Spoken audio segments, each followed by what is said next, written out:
錬金寺住職三木大雲です。本日もですね、怪談説法させていただこうと思うんですけれども、ちょっとこの話以前にも少し、触れたと思うんですが、私はお寺の次男として生まれましたので、なかなか継ぐお寺がなかったんですね。でその時期の話なんですけれども、大きなお寺さんにお勤めに出てたり、あるいは無償でですね、お墓の掃除なんかもこの時期いろんなところで修行ということでさせていただいてたんですけれども、ちょっと場所ここですとはちょっと特定して言えないんですけれども、関西某所にですね、日蓮宗で、いわゆる無住のお寺があったんです。で無住のお寺っていうのはいわゆる誰も住んでないお寺ですね。ですからご住職様は一応おられるにはおられるんですけれども、普段はそこにお住みでないんです。でこれなんでそういうお寺ができたかって言いますと、ちょっと関西でもね、田舎の方のお寺なんですね。ですのでほとんどお檀家さんがおられないんです。ですからそのお寺で生活して住職をしていてもですね、生活ができないので、いわゆるちょっと京都市内のお寺の住職をされながら、関西某所のお寺も兼務されてたんですね。ですから用事がある時だけ行くというような感じの、いわゆる無住のお寺があったわけです。で無住のお寺ですから、やっぱり春先になってきたりしますと雑草がすごかったりですね。でひどい時にはそこのご住職が半年に一度行かれるかどうかぐらいなんで、やっぱり汚れてくるんですよ。でそれを私お聞きしましてね、もしよければですね、そのお寺で私が泊まり込みで掃除をしに行ってもいいですかってご住職にお聞きしましたら、それはもうむしろ助かりますと言っていただきまして、私その田舎のお寺に泊まりに行ったんです。でまず行きますとですね、必ずそのお寺ではしきたりのようなものがありまして、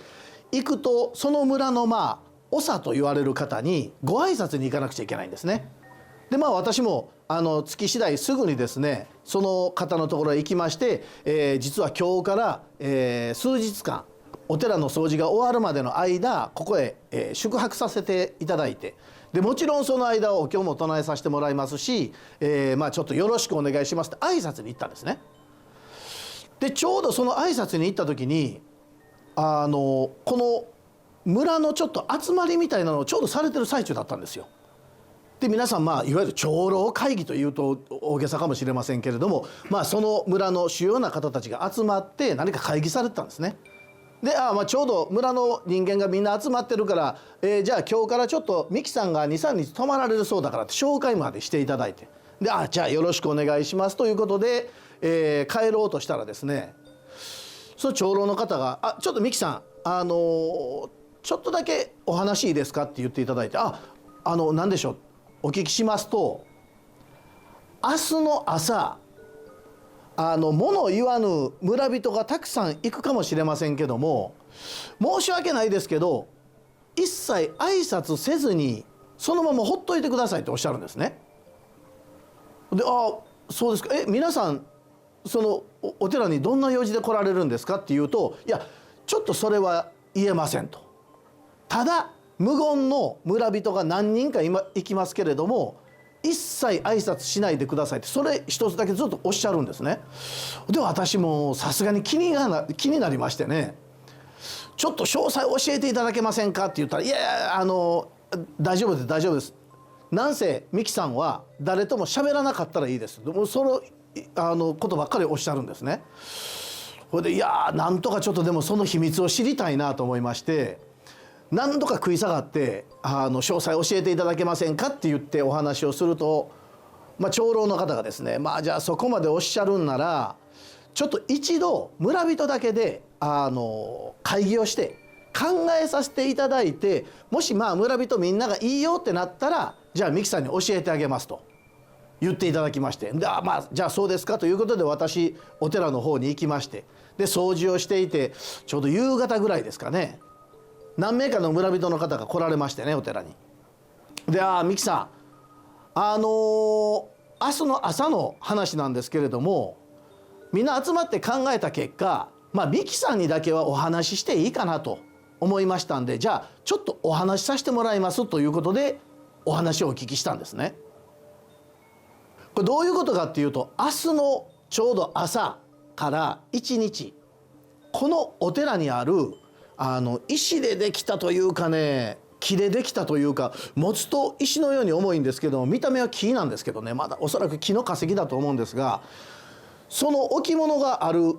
祠がお寺のちょっと隣のところにね、祠みたいなのがあって、そこに飾ってあるんです。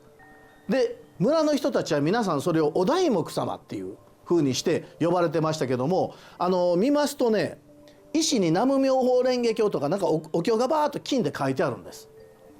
で私たち日蓮宗は南無妙法蓮華経のことを別名お題目という呼び方をするんですけども、まあその影響でしょうね。お題目様という、お題目が書いてある石という意味でそういうふうに呼んでられたんですけども、年に一度だけ縁日があるんです。でこのお題目様の縁日が実は私が泊まりに行ったその日の次の日の朝からが縁日だ。でこの年に一度の縁日に実はお題目様に願をかけると必ず願い事が叶うという言い伝えがある石だ。でその拝み方が少し特殊でしてね、まず朝起きますね。で願い事を言いに行く人は朝から誰とも口を聞いてはダメなんだそうです。で一番水って言って起きて一番最初に、水道の蛇口をひねって水をもらって、でその水で口をゆすいだ後誰とも喋らずにお題目様のところまで行って手を合わして南無妙法蓮華経と3回唱えた後に願い事を言う。でまた南無妙法蓮華経を3回言って終えるそうなんです。でこれまでは誰とも喋ったらダメなんですって、その日。でお題目様に挨拶し終わるまでは誰とも喋ってはいけないので、朝村人が来ても私は挨拶しないでくださいというふうな注意を受けてたんですよね。で実はその縁日が年に一度の縁日が明日なので、誰か村人が上がってきても「ミキさん喋らないでくださいね」って言われたんです。でこのお話を聞いた時に実はちょうど私お寺を探してまして、できれば生まれ故郷である京都で、どこかお寺が見つかればなというふうに思ってたんで、ちょっと厚かましいなと思いながら村長さんに「誠に申し訳ないんですけれども私もそのお題目様に手を合わさせていただけませんか?」ってお聞きしたんです。そうすると村の方がねちょっと顔色が変わった感じで「そのお願いしたい内容って何ですか?」って聞いてこられたんですね。ですから私はできれば生まれここの京都でどっかでお寺に入りたいんです。そしたら「いやそんなことはミキさん頑張ったらできることではないんですか?」って言われたんですけども、実は非常に難しいんです。京都市内でしかも大体お寺っていうのは継ぐ人が決まってますからね。京都市内で継ぐ人がいないお寺でそんなタイミングよく住職変わりたいと思ってられる方なんてなかなかいませんから、ですから実は宝くじに当たるぐらいの確率だと私は思ってるんです。でどうかですねもし住職になった時には世間の人たちのためにいろいろ頑張りますんで、私もお題目様に手を合わさせてください、そうお願いしたんです。そうすると夕方ぐらいでしたけども、今からもう一度ね村の中で話し合って、でよかったらまた今晩報告に来ますって言っていただいて、でまた話し合って数時間後にお寺の方に戻ってこられまして「じゃあミキさん分かりました、明日ねミキさんそのお願いをしてください。でただし一つだけ約束してもらいたいことがある」っておっしゃるんです。でそれは何かっていうと、実はこの年でお題目様はもうお願い事をしないように村で決めて、今年が最後、明日ですよね。ですから私が泊まりに行った明日にお願い事をして、それを最後にお題目様をもう閉眼っていう言い方するんですけれども、もう閉じてしまいたいと思ってるんですとおっしゃるんですね。でそうですか。で閉じた後またミキさんがおそらく願いが叶って京都市内のお寺のどこかの住職になった時にはこのお題目様を引き取っていただけませんか。でもし引き取っていただけるんならば明日美樹さんがお題目様にお願いしてもいいですよって言っていただいたんです。でもちろんですよ、私がもし京都市内の住職になれるようなことがあるならばもちろんお題目様をその後引き取ってですね、私のお寺で面倒を見させていただきますというお話をしたんです。でこの会話の時に私ね、一つ疑問が浮かんだんですけども、なぜ今年で辞められるんですか、そういう疑問が浮かんだんです。その話をお聞きしますと、いや実は村では毎年この縁日の時に村の人たちが代わる代わる願をかけに来てたんですね。ところがこの願をかけるのは一つの約束事があって、人間一人に要するに一生に一度だけ願をかけることができる。だから2回目お願いしてももう叶えてもらえないそうなんですよ。ですから村人で今年はあなたが願い事を言いに行きなさいっていうふうにして選ばれるそうなんですけども、だんだんとお年寄りの願いを毎年やってるとなくなってきますね。でまた村で新たに生まれたお子さんであるだとか、青年であるだとか、まだお願い事をしてない人に、じゃあ今年はあなたが言ってくださいって言って選ばれるそうなんですけど、若い人になればなるほど嫌がるっていうんですよね。でこれ何を嫌がるかっていうと、村で決めた願い事をその人が言いに行くんですよ、大目様に。で村で決めた願い事というと何かっていうと、例えば、豊作を祈って、行ってきてくれとか、あるいは村に災害がないように行ってきてくれとかっていうふうにして、自分の私利私欲のためのお願い事っていうのはお題目様に今まで村では言ってはならないってなってたんですね。ところが若い人たちになればなるほど、いやいや一生に一度のお願いですから、で2回目はもうないわけですから、村の豊作を祈ってもなんか損した気分になる。若い人たちはやがて自分のお願い事はしてもいいけれども、村の人たち他の人たちのためにね、なんか願をかけるっていうのはちょっと嫌だって言い出したそうなんです。でそこで村の人たちはお年寄りが集まった時に、もう時代が変わってきたな、昔なら自分の住んでる村、生まれ故郷、これを守るために一生で一度のお願い事を平気で出せたんですけども、なんとなく時代が変わってきて自分のためだけに願い事を言うようにこの村ではなってしまった。ですのでもう今年を最後にこの、お題目様を閉じたいというお話だったんですね。でそうでしたか、分かりました。で私の場合は住職になるというね、私利私欲のようにも一見聞こえますけれども、住職というものになっていただいたら後にお題目様を見てもらえるし、普通の事業とは違うんでということで、私だけは特別許可いただいたんです。で次の日の朝になりまして、私朝口をすすいですぐにお題目様のところへ行きまして、お題目を唱えて南無妙法蓮華経3回言って、京都市内、どこでもいいです、京都市内のどこか日蓮宗のお寺の跡継ぎとして私が選ばれるように一つお願いいたします。でまた南無妙法蓮華経を3回唱えてお題目様にお願いしたんですね。でその後村の方が来られまして、何やら願をかけてられました。ですからこの年は2つの願を、お題目様にお願いしたんです。それからね、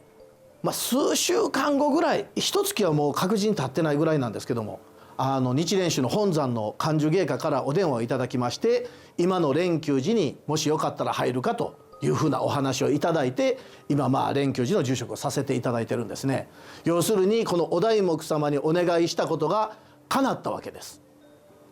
でありがとうございますということで、私ももう一度ですね村に行きまして、無事住職になれたのでありがとうございましたってお礼参りに行ったんですね。でお礼参りに行った時にまた村の人たちにもご挨拶させていただいたら、村の人たちが実は三木住職が京都市内でお寺を探すということと、もう一つ村で一つ大きなお願い事を最後にさせていただいたんですと。でそれが何かっていうと、この村に温泉が湧きますようにという願を実は立てられたんですね。でそうでしたか、私は住職にならせていただきましたんでこの村で温泉が出るといいですねって言って、その日別れて、でもし温泉が湧いたらまた報告しますねって言っていただいたんですけど、それからね2月ぐらいですかねしてから村の方たちがそのお題目様を持ってこられましてね、私のお寺に。で、今後連休時にこのお題目様を置いてくださいということで私も受け取りまして、でその後温泉のことはどうなりましたかってお聞きしましたら、実はあの後温泉が突然湧き始めたそうなんです。とある小高い村には山があるんですけども、その山の上の方で、湧き水が出た。で湧き水がずっと急に出て、触っているうちにどんどんあったかくなって温泉だということで、今実はそこちょっと場所は言わないように言われてるんで残念ながらここではお話できませんけれども、関西某所に今はそこ温泉街としてちょっとにぎわってるんですよ。でそこは温泉の名前があるんですけども、その温泉の名前のついた村が近くにできまして、若い人たちがそこで近くで採れた農作物を売ってられるんですけど、そこの名誉村民として今も私の名前を、残していただいてるんです。でこれがお題目様というお話なんですけれども、私たちはですねテレビあるいはインターネットいろんな媒体でいろんな災害あるいは病気のこととか今も聞きますよね。でなんとなくですよ、遠い国で起こった災害、そうかあそこの国大変だな、あるいは日本国内でもそうですよね。離れたところで災害があったらなんとなく人事のように思ってしまう。大変だなあそこの地域の人たちは。でも私たちはお祈りするっていうのは基本的に実は仏教ではそうなんですけど、欲を捨てなさい、そういう教えがあるんですが、欲を捨ててじゃあ何をするのかっていうと、自分以外の人たちの幸福を願いなさいっていうのが仏教の祈りというものなんですね。ですから今も疫病があったり、天災があったりしますけれども、